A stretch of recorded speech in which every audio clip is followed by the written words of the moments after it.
What would you do if you lived in a small, narrow room and every night dreamed of a little girl in a red dress standing next to your bed, singing? Today, I'm going to share a story from a netizen named Henry. He told a real and bizarre experience that happened while he was renting a place. In the following video, to help everyone better understand, I'll be narrating the story from a first-person perspective. In June 2018, I started working at a foreign trade company. To make commuting easier, I planned to rent a place near the company. After work on Friday, I met with a real estate agent who showed me several apartments she had available. But after viewing them, I wasn't really satisfied. Either the environment was poor or the price was too high. As the day turned to night, I was ready to leave. But the agent told me there was still one more apartment I hadn't seen. She said it was quite spacious, well-furnished, and most importantly, the rent was incredibly cheap. I was going to turn her down, but the mention of low rent made me reconsider. Since my salary wasn't high at the time, I really didn't want to spend too much on housing. When we got there, I found out it was a loft. It had 2 bedrooms, a living room, and even a terrace. The most surprising part was that the rent for this 50-something square meter place was only $1,400 a month. In a city where land is so expensive, this was an unbelievably good deal. Still, I had a few reservations. The complex was a bit old, and the lighting wasn't great. The sloped ceiling in the loft made it inconvenient to move around. Sensing my hesitation, the agent quickly said I only needed to pay a 1-month deposit. Since I was a new tenant, she'd even throw in free Wi-Fi. I was pretty tempted after hearing that, so I signed the lease on the spot. The next day, I moved in right away and invited a few girlfriends to help me clean up. While we worked, I kept bragging to them, saying, "Look at this, such a big place for such a cheap price." I was thrilled. Little did I know that in the months to come, this loft would bring me a kind of fear I had never experienced before. About half a month after moving in, one of my college classmates, let's call her Muna, came. She called me and asked to crash at my place for a few days while she looked for her own apartment. A few days into her stay, she told me that the room she was sleeping in felt strange. Every night around 2 a.m., she would suddenly wake up for no reason and have a hard time falling back asleep. I figured she just wasn't used to a new bed, but Muna said that normally, her greatest strength was being able to sleep anywhere. She didn't know what was going on these past few nights. A couple more days went by. When I asked her again how she was sleeping, she said everything was fine now. She'd been sleeping well lately. But from that point on, I suddenly started having nightmares. I'd often wake up in the middle of the night in a cold sweat. At first, the dreams took place inside the loft. I could see myself sleeping, and beside me was always a little girl in a red dress, watching me and humming a song. Every time I woke up from those dreams, I would always wake up to find myself lying in exactly the same position as I had in the dream. A few days later, Muna found a place and moved out, but I continued to have nightmares every single night. I couldn't help but let my imagination run wild. I even bought a Peachwood sword online and hung it in the bedroom, hoping it would ward off evil. But it was completely useless. The nightmares kept haunting my sleep night after night. As time went on, my mental state started to deteriorate. I was always tired and completely drained. During that period, I got sick frequently, made constant mistakes at work, and even my daily life felt full of setbacks. I often heard whispering voices outside the bathroom while I was showering at night. What was strange was that the loft bathroom didn't even have a window. So where were those voices coming from? About a month later, the strange events escalated.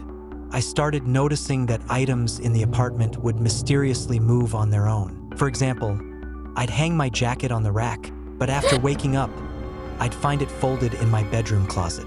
I started wondering if I had developed a sleepwalking disorder. Around that time, my close friend Muna came to visit during her vacation. Since we hadn't seen each other in a long time, we had endless things to talk about. So she ended up staying with me for several days. But during her stay, she kept telling me, "Why am I having so many nightmares lately?" One morning, she told me that after I left for work, she was lying in bed playing with her phone when she suddenly felt someone sit on the edge of the bed. Thinking it was me, she asked, "Why haven't you left yet? You're going to be late for work." But when she turned around, she realized I wasn't even home. Later, in August, I was lying on the sofa watching a variety show on my laptop. Around 10 p.m., I was too tired to continue, so I shut the laptop down and placed it on the coffee table. I didn't even go back to the bedroom, I just fell asleep on the couch. Around 2 or 3 a.m., I was startled awake by the sound of the variety show playing from my laptop, but I clearly remembered shutting it down before I went to sleep. Yet somehow, it had turned itself back on and started playing again. I panicked and ran straight into the bedroom, grabbed Muna, and broke down crying. She was so shocked by my sudden breakdown that she was terrified. When she finally left, she kept urging me, "You need to move out of that place. There's something seriously wrong with it." I agreed with her on the surface, but in my heart, I was thinking, where else could I find such a spacious place with such low rent? Aside from the nightmares, I hadn't suffered any real harm in the past 2 months. I kept telling myself, as long as I have a clear conscience, I don't need to be afraid of ghosts knocking on my door. But then came a Saturday morning in October. Just as I was half awake and about to get out of bed, I suddenly felt a heavy weight pressing down on my thighs. I woke up instantly, but there was nothing in front of me. Still, I could clearly feel something pressing down on my thighs. A wave of overwhelming fear shot through my entire body.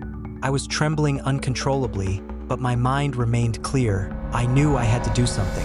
So I gathered all my strength and shouted, "Get off!" The moment I yelled, that heavy pressure vanished instantly. As soon as I could move, I rushed out of the room and ran downstairs. It was only then that I truly realized whatever this thing was, it wasn't friendly. In fact, it clearly didn't want me living there anymore. That was the moment I finally made up my mind to move out. I immediately called my boss to request leave. My boss was very understanding. Even though my excuse about a haunted apartment sounded a bit ridiculous, he still gave me 3 days off. The next day, around noon, when the sun was at its strongest, I braced myself and went back to pack up my things.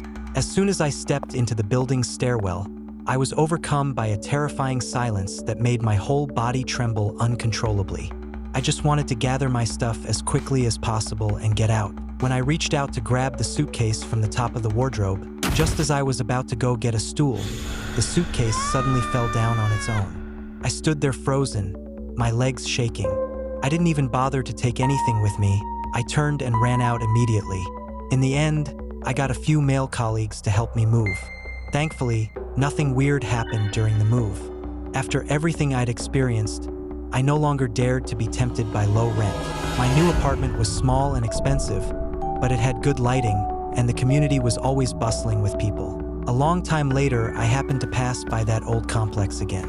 While chatting with an old man walking nearby, I finally learned the truth. There had once been a murder in that attic apartment I had lived in.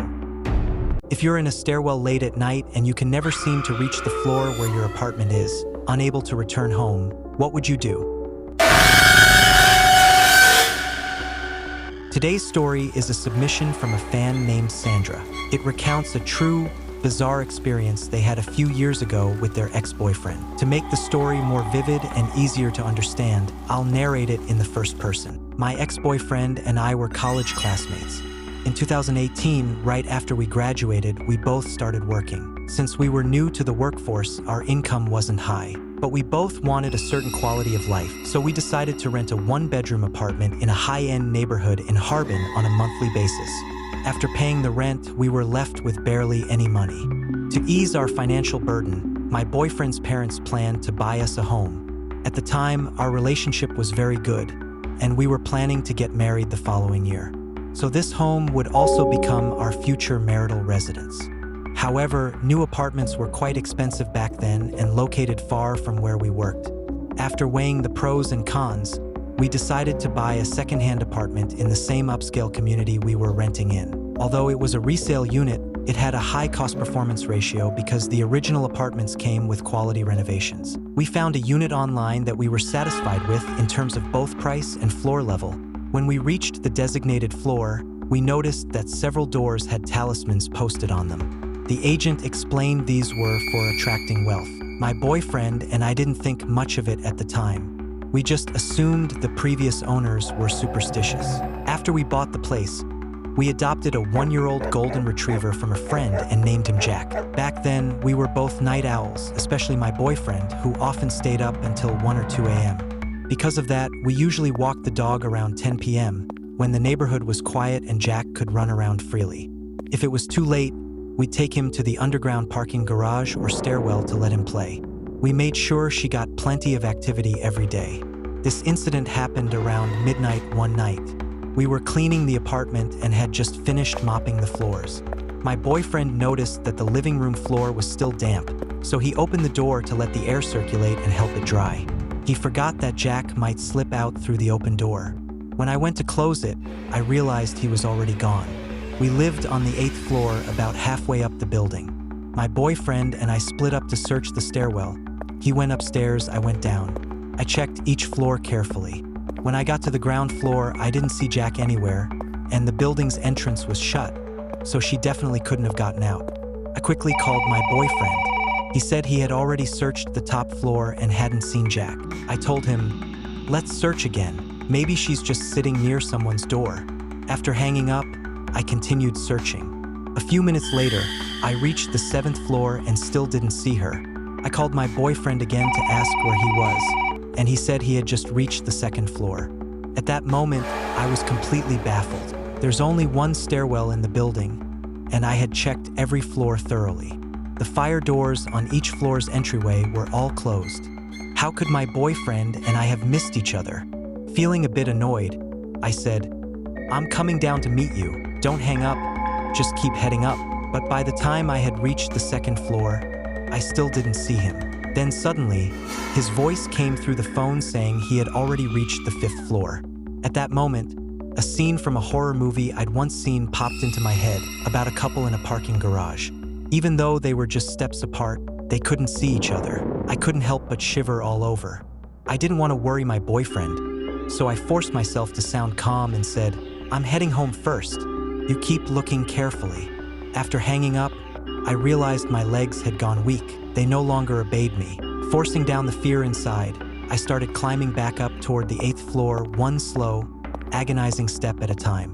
But when I finally made it back up, I was completely stunned. I had somehow reached the 9th floor. Thinking I must have misread it, I rubbed my eyes hard. But no, it really was the 9th floor. So I turned back and started walking down again. Then I found myself back on the 7th floor. I went up and down like that 2 or 3 times, but no matter what, I just couldn't reach the 8th floor. I pulled out my phone and called my boyfriend again. But this time, his phone wouldn't connect. I was so terrified I didn't know what to do. I just crouched down in the stairwell and started crying uncontrollably. After crying for a while, I suddenly remembered there was an elevator. I ran to the 9th floor elevator lobby and got in. I pressed the button for the 8th floor. Luckily, the elevator worked fine. As soon as the doors opened, I ran out and quickly opened the door to our apartment. I immediately called my boyfriend again. Thankfully, this time he picked up. He said he had found Nuno. I told him not to take the stairs and to come back via the elevator right away. When he returned, I told him what had just happened. He also felt something was really off. After I had said I was going home, he had continued searching for Nuno on his own. But while walking down from the top floor, even after more than 10 minutes, he still hadn't reached the ground floor. Normally, when we walked Jack in the stairwell, it took just 3 to 5 minutes to reach the bottom. We both sat quietly for a long while, trying to process everything. Then we looked at the time and realized it was already past 1 a.m. Somehow, all that time had passed without us noticing. From that day on, our habits completely changed. For months afterward, we never dared to stay up late again. Even when cleaning the house, we made sure it was done on weekend mornings. And we never walked Nuno in the stairwell or parking garage again. Back then, we didn't understand why Jack always barked at night while in the parking garage. But now, it seemed clear. She must have seen something invisible to human eyes. After this incident, I started getting injured and falling ill frequently. Both my physical and mental health seemed off. Our families had originally encouraged us to get married soon, hoping it would bring better fortune. But in the end, my ex-boyfriend and I didn't end up together. After the incident, it was like he had become a completely different person. From being attentive and caring, He started working overtime constantly and barely came home. When he did talk to me, he was always impatient, even yelling at me sometimes. We argued a few times, but nothing changed. Later, I accidentally discovered that he had been having an ambiguous relationship with a female coworker. That final time, I didn't fight with him. I simply ended the relationship calmly.